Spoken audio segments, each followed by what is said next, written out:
black and white footage of early 20th century American cities, quick cuts of newspaper headlines about crime, police raids, and gangsters.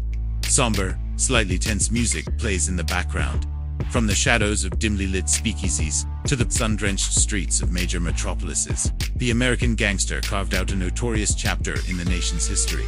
Their legend was built on ambition, fear, and firepower. The tools of their trade were not just accessories but extensions of their will, instruments that enforced their rule and wrote their bloody sagas. The evolution of the gangster is inextricably linked to the evolution of their arsenal. This is the story of American gangster weapons, a chronicle of the steel and lead that shaped an era of lawlessness. Chapter 1. The Roaring Twenties and the Pocket Pistol. Archival photos and footage of Prohibition-era gangsters, flappers, and illegal distilleries focus on the clandestine nature of early organized crime. Music is jazzy, but with a sense of underlying danger. The dawn of the 20th century, and particularly the era of Prohibition, was the crucible in which the modern American gangster was forged. Before the days of roaring Tommy guns and high-profile shootouts, the underworld operated with a different kind of discretion. The weapon of choice had to be small, easily concealed, yet effective at close range. It was the age of the pocket pistol, a tool for personal defense, sudden threats, and quiet enforcement in crowded backrooms and dimly lit alleys. For the burgeoning mobster, a large, conspicuous firearm was a liability, drawing unwanted attention from both the law and rival outfits. Enter the cult model 1908 Vest Pocket, a masterpiece of concealability designed by the legendary John Browning. This tiny 25 ACP semi-automatic was a marvel of its time. Measuring less than 5 inches in length and weighing just 13 ounces, it could disappear into a waistcoat pocket, a garter holster, or the palm of a hand. Despite its diminutive size, it was a reliable and surprisingly well-made firearm. For the up-and-coming racketeer, bootlegger, or enforcer, the vest pocket was the perfect companion. It wasn't a weapon for a prolonged firefight. It was an instrument for a definitive, personal statement. Its presence was a quiet promise of violence, a tool to settle a dispute over a card game, or ensure a payment was made without attracting the attention of a beat cop. Al Capone himself was known to carry one, a testament to its status as the discreet, yet deadly, calling card of the early Prohibition-era gangster. Chapter 2. The Depression and the Rise of the Tommy Gun ***** footage of the Great Depression, breadlines, and then a shift to more violent imagery, bank robberies, police cars, racing. The music becomes more dramatic and action-oriented, as the Roaring Twenties gave way to the Great Depression. The nature of organized crime evolved dramatically. The stakes were higher, the territories larger, and the conflicts more public and brutal. The era of discreet intimidation was over. This was the age of open warfare. Gangsters like John Dillinger and Babyface Nelson were no longer just bootleggers. They were brazen bank robbers and public enemies. They needed a weapon that could project overwhelming force, a firearm that was not just a tool, but a symbol of their defiance. They found their icon in the Thompson submachine gun, originally designed for the trenches of World War I. The Tommy gun found its true calling in the hands of America's most wanted, chambered in the powerful 45 ACP cartridge and capable of firing over 800 rounds per minute. The Thompson was a force of nature. Its distinctive vertical foregrip and drum magazine, holding 50 or 100 rounds, gave it an intimidating profile that became synonymous with the gangster image. The Chicago typewriter, as it was grimly nicknamed, could tear through car doors and brick walls, giving crime syndicates a level of firepower that often outmatched local police. The St. Valentine's Day Massacre in 1929 cemented its horrifying legacy. A coordinated execution carried out with the cold efficiency of the Thompson. It was more than a gun. It was a psychological weapon, its deafening report, a declaration of war on law and order. Chapter 3.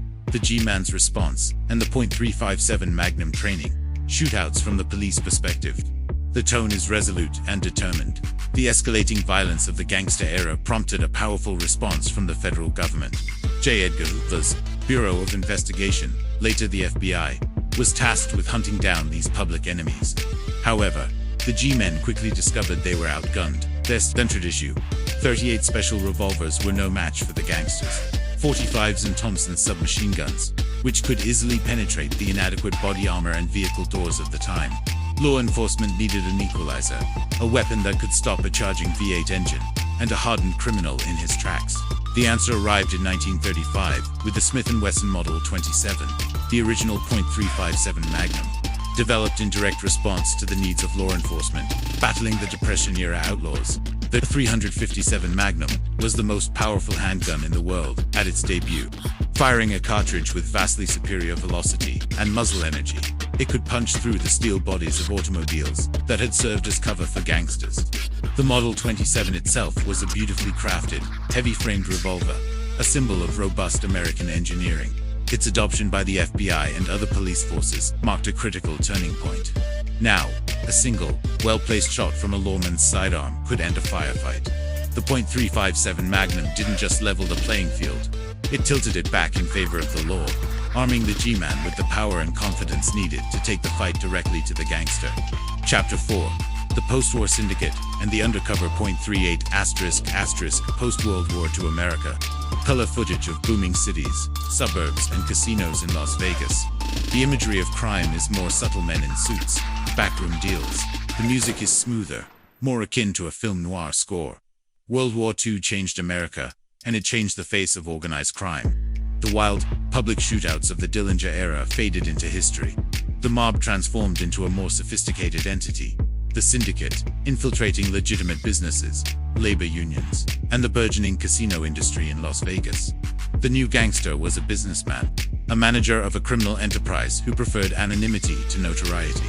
The loud, attention-grabbing Tommy gun was anathema to this new order. The weapon of choice once again became a tool of concealable, personal enforcement, but with more stopping power than the old .25 autos.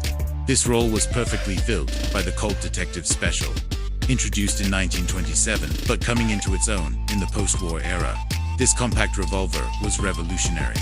It was the first snub-nosed revolver built on a powerful medium frame, capable of chambering the respectable .38 special cartridge while being small enough to be easily concealed in an ankle holster or under a tailored suit jacket. It offered a perfect balance of concealability and potent stopping power. For the syndicate enforcer, loan shark, or button man, the Detective Special was the ideal tool. It could be drawn quickly in the close confines of a car or a smoke-filled office, delivering a message with 6 rounds of authority. It was the quiet, reliable enforcer for an era when the mob's greatest power lay in its ability to operate from the shadows. Chapter 5. The Modern Era and the Wonder 9*** footage from the 1970s and 80s. Gritty city streets, headlines about the war on drugs, RICO investigations, quick cuts of modern law enforcement and crime scenes. Music is synth-heavy, tense, and modern. The latter half of the 20th century saw another seismic shift in the underworld. The old-world mafias faced new competition from ruthless and violent drug cartels, and law enforcement, armed with powerful RICO statutes, began dismantling the traditional families. This new, more volatile environment demanded a new kind of firearm. Reliability and concealability were still paramount. But now, high-capacity and rapid, accurate fire became critical. The age of the 6-shot revolver was drawing to a close for the modern gangster. The firearm that defined this new era was the Beretta 92Fs. While many semi-automatics existed, the Beretta, especially after its adoption by the US military in 1985 as the M9, achieved legendary status for its reliability and ergonomics. For the modern racketeer or drug trafficker, this meant having more than double the ammunition of a traditional revolver in a package that was easy to control. During a rapid exchange of fire, its prevalence in movies and television cemented its image as the quintessential modern handgun, used by both heroes and villains alike. The Beretta 92Fs represented the culmination of a century of firearm development, offering the capacity, reliability, and modern design demanded by the violent realities of late 20th century organized crime. A montage of all the weapons featured, intercut with iconic gangster imagery from each era. The music swells to a dramatic concluding crescendo before fading out. From the Colt vest pocket to the Beretta 92, the weapons of the American gangster are more than just historical artifacts. They are markers of time, reflecting the changing tactics, technologies, and character of the underworld.